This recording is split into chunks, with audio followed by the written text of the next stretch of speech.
Краснояр шаарында жашаган неберем Нурлан кызы Азалияны 9 март күнү 2 жашка толушу менен коттоктойбуз. Өмүрдүн жыйнап жылдарын, бакытын чачып нурларын, бактылуу болуп дайыма өтөй бер жашоо жыргалын.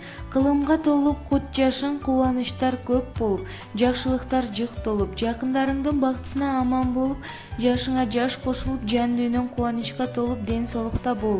Сага кең келечек, бактылуу балалык каалайбыз деп Москвадан тайкеси Аскат, тайнеси Айнура куттуктайт. Баланы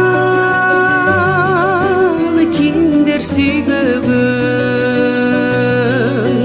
бапес деп багып күйбөгөн,